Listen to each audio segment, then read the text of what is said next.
woke up on the floor. Not my bed. Not my room. Just tile. Cold as ice. My cheek stuck to it with something thick. Sticky. When I pulled my face away, I heard the slow peel of dried blood separating from skin. My vision blurred, buzzing in my ears like I'd been next to a speaker at a concert. Except this wasn't music. This was silence. Too silent. I blinked hard. The air around me pulsed, heavy and thick like a locker room right after gym, except worse. Sweat, mildew, rust, and bleach mixed into something foul. Something I could taste on my tongue. Coppery, metallic, like pennies melted on a hot plate. I tried to move. Pain shot through my left shoulder like lightning. I gasped, nearly blacked out again. When I finally rolled onto my back, I saw it. A flickering emergency light above me, casting a dull orange glow, like the last cigarette ember before it dies. I knew this place. The boys' locker room. Back wing of the high school. But it felt wrong. Too quiet. Too empty. Too late. I sat up, barely. My clothes were damp, stuck to my skin with sweat or water or worse. My knee was scraped raw. My elbow bruised, deep purple. My fingers trembled like I was hypothermic. I turned slowly and saw a streak on the floor. A smear. Red. Still wet. Trailing from the benches across the tile. And ending, right where I had been lying. That's when the panic bloomed. I stumbled up, dizzy. The room spun. My balance was gone like I'd been drugged. I lurched toward the exit. Metal double doors rusted at the base, and grabbed the handle. Locked, not jammed, locked from the outside. I banged on it with my fist once, twice. The metal thudded but didn't budge. "Hello?" My voice cracked, too dry. "Hey, I'm stuck in here." Nothing. Just the soft drip, drip, drip of water from a broken faucet somewhere behind me. Then a sound. Not the echo of my voice. A whisper. Right behind the door. Right next to my ear. "Noah." It wasn't a hallucination. It was real. Close. Too close. I froze. That voice didn't sound like a stranger's. It sounded like someone I knew, but younger. Like a kid, maybe 7, 8 years old. It spoke my name like it was remembering something sweet. Like a lullaby. I backed away slowly, heart in my throat. Then something crunched under my shoe. I looked down. A tooth. An actual human tooth, smeared with blood, laying between streaks of red. I felt bile rise up into my throat. My brain screamed, "Run!" I turned, but as I moved, I caught something at the corner of my eye. The lights, the emergency bulbs. They were turning on, one at a time. Click, click, click. Each one a little closer, like a path being lit from the end of the room toward me. Like something was walking beneath them. I held my breath, tried to make sense of it. Maybe someone was coming to help. Maybe it was a janitor. Maybe... Click. The last light flicked on, just above the row of lockers to my right. Then I heard it. A second voice, not a whisper this time. A murmur, low, wet, like breath through broken teeth. "Don't hide again!" I ran. Didn't think, didn't look back, just ran. I could barely move, every joint screamed. But adrenaline pushed me. I ducked toward a row of old lockers and yanked open the closest one big enough to fit my body. I squeezed in, slammed it shut, and pulled the rusted latch from the inside. Dark, hot, claustrophobic. I crouched there, knees pulled up to my chest, trying not to breathe. Outside, silence. Then, footsteps. Bare feet. Soft, slapping against wet tile. Slow, deliberate. They stopped, right in front of the locker, and then came the scraping. Nails, long, brittle, dragging slowly across the metal door. Once, twice, then, knock, knock, knock. 3 soft taps, like someone playing a game. And then, from the other side of the door, I heard, "You used to sing in here, remember?" The locker was too small. I could feel the cold steel pressed against my knees, my back, my skull. Every time I inhaled, the air felt hotter, thicker, like I was breathing inside a furnace. My hands were clenched so tight they started to cramp. I didn't even realize I was holding my breath until I almost passed out and gasped. Too loud. Way too loud. I tried to quiet it, count, think. But my brain was a war zone. Pain in my shoulder, sweat running down my spine, my heart slamming against my ribs like it was trying to break out. Then it started again. The scratching.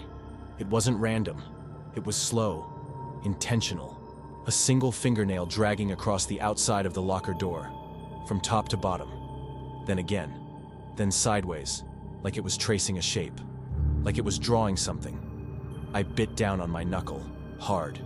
I needed to stay silent, still, invisible. But then came the knock. 3 tiny taps, childlike, playful. I thought I was going to vomit. Then I heard it, closer than it should have been, inside the locker. A whisper. "You left me here, Noah." I jolted, hitting my back against the metal so hard it made the whole row of lockers rattle.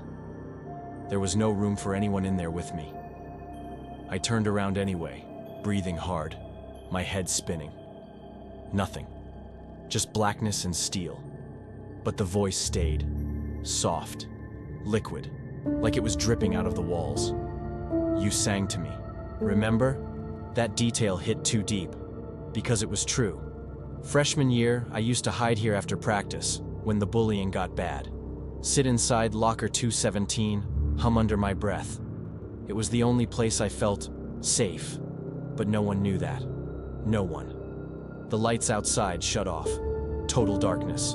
No sound, no footsteps. Just the low hum of my own panic. I waited. Seconds passed. Minutes, maybe. Then, click. A door creaked open somewhere down the hall. Light spilled in. Blue, faint, shimmering. The pool entrance, of course. The school pool was connected to the locker room through a hallway barely anyone used. I could see the faint reflection of water dancing against the walls. And something else. Movement. A shadow. Floating. I opened the locker door slowly, the metal groaning softly. I stepped out, body trembling, senses on fire. The hallway leading to the pool was wet. Damp footprints led in, but none led out. I didn't want to go. Every instinct screamed to turn around, to break the exit door, to scream until someone heard me. But something pulled me forward. Maybe it was the silence. Maybe the voice. Maybe some part of me remembered what was waiting. I walked slowly, hand on the wall to balance myself. The blue glow got brighter. The smell of chlorine hit like a punch to the face, mixed with something rotten underneath, like meat left in water too long. The pool was full, still, the surface perfectly calm, like glass. And in the center of it, a figure, face down, floating, arms stretched out, motionless, not moving, not even breathing. I froze. My mouth went dry. My fingers went numb. I couldn't even feel my feet anymore. Then, without warning, the head twisted. It didn't rise. It turned. Sideways. An impossible angle like someone pulling a puppet string from underneath. Its face faced mine now, eyes wide open, bloodshot, pupils like pinholes, and the mouth stretched, grinning, too wide, like someone had slit both corners to force it to smile. Then it spoke, not with lips, but in my mind, like a memory someone else shoved into my head. "Come swim with me, Noah." The water rippled, like something was rising beneath the surface. I stepped back, fast, almost fell. My foot skidded on wet tile and slammed against the wall behind me. The sound echoed across the pool like a gunshot. The figure in the water didn't flinch, just floated, watching. I didn't want to believe it was real. No way something like that could exist, let alone speak to me without a mouth moving. I told myself it was a body. Maybe someone drowned. Maybe I hit my head and I was hallucinating. But then it started moving, not swimming, pulling itself. Slowly, through the water. But it made no ripples, no sound, just glided toward the edge. I backed into the hallway, chest tight, every breath shallow and fast. And then something clicked in me, like survival kicking back in. Run. I turned and sprinted, limping, stumbling, pushing off the walls with my good arm. I ran past the lockers, down the emergency corridor, slamming my shoulder into doors, testing each one. All locked, all of them. The entire school was shut. I banged, screamed. "Somebody help me!" No answer. Then behind me, bare feet slapping tile. Fast this time. No more dragging, no more whispers. It was chasing me. I spun around, fists clenched, ready to throw something, anything. But the hallway was empty. Except the lights were flickering again, one by one, coming back toward me. I turned another corner, straight into the gym. Huge, dark. The bleachers were out, like someone had been prepping for an assembly. But the room was empty. At least I thought it was. Then I heard it. Laughter. High-pitched, giggling, echoing, from above. I looked up and froze. There was someone, no, something, crawling along the underside of the gym ceiling, clinging to the beams like an insect. Limbs bent wrong, too long, head twisted upside down. It grinned at me with that same impossible smile. I couldn't breathe. I ran under it, through the gym, past the lockers again, into the shower room, just trying to find a door, a vent, a window, something, anything. And that's when I saw it, carved into the wall above one of the broken mirrors. 3 words. "We remember you." Blood, not paint. Still wet, still dripping. I turned to run and slammed into something solid. At first I thought it was a person. Then I realized, no, it was me, a reflection. But not quite right. It was my body, but thinner, pale, hollow eyes, dirty, shirt stained with something dark, and it was smiling. I stepped back, heart hammering so hard I thought it might break my ribs. The reflection didn't move, but its mouth opened, too wide, too wrong, and it whispered, "You shouldn't have left us." I ran. No direction, no plan, just away. Away from that face, that thing that wore my body like a costume, the one that whispered like it remembered everything I'd buried. My legs were burning, lungs on fire, shoulder useless. But I didn't care. I needed out. Out of the showers, out of the gym, out of this nightmare. Except every hallway twisted. Every door I tried led me back into the same place.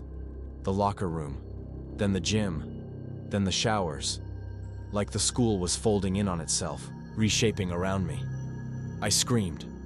Not just in fear, but in rage. This wasn't just a haunting. This was personal. Something was doing this to me. It wanted me to feel trapped. "Why me?" I shouted at the ceiling, the walls, the echoing black void. "What do you want?"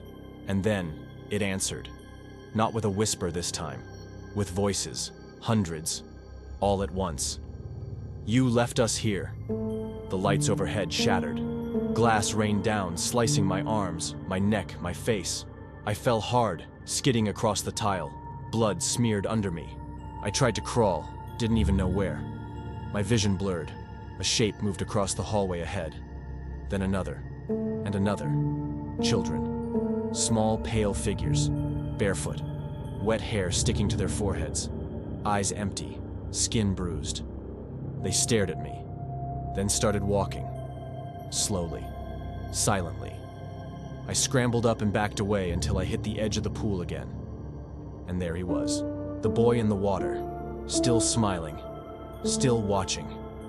He was standing now, on the surface, feet flat like it was solid ground. His reflection was wrong, like the water beneath him was showing something else. A face burned, twisted, melting. I couldn't move. He raised a hand, pointed to the locker room. "You never left." And behind me, lockers began to slam open one by one. Bang, bang, bang, each one echoing with laughter, screams, voices yelling my name, mocking it. And then I saw it. My name, etched into every locker door. Noah, Noah, Noah, Noah. Over and over and over. Blood poured from the hinges, dripped down the walls, filled the tiles beneath me until I was ankle deep in it. I fell to my knees. My breath came in shallow gasps, vision tunneling. And then, Something inside me cracked. A memory. Buried. Rotting. The night I locked the maintenance door from the outside. As a joke. The night a younger kid, was still inside. Hiding. The night they found the body 3 days later, drowned in the filtration tank beneath the pool. He was 8. His name? Elias. I remembered his face now. Big eyes. Quiet voice. Always humming to himself after practice. And I remembered the silence when the school made us move on. The silence I chose. I collapsed. The boy stepped off the water. Onto the tile. Closer. Closer. Then knelt in front of me. His face inches from mine. And he whispered gently, "Now you remember." His breath was cold. Not like wind. Cold like the inside of a freezer. Like death had lungs and was breathing into me. I couldn't move. Couldn't blink. My whole body was frozen. Not from fear, but from truth. He placed one hand on my chest. Small. Wet. Like a drowned child's. "Now you remember," he whispered again. I did. Everything. The way I heard him crying that night. How I ignored it. How I shut the door and turned up the music. Laughed about it the next day. Because I didn't want to be the weird kid anymore. Because I just wanted it to be someone else's problem. And it was. Until now. The blood on the floor was rising. No, the floor itself was sinking. Or maybe I was. The whole locker room bending down, tilting toward the pool. Lockers melting, walls twisting. The air thick with a noise that wasn't a scream, but something deeper. Like the building itself was remembering too. I tried to speak. To say I was sorry. But no sound came. The boy leaned in, forehead against mine. His eyes. They were mine now. And he whispered, "You can stay. With us." And suddenly, I wasn't scared. I should have been. God. I should have been. But I wasn't. Because for the first time in years, I wasn't alone. I felt arms around me. Dozens. Tiny. Clammy. Pulling me down, yes.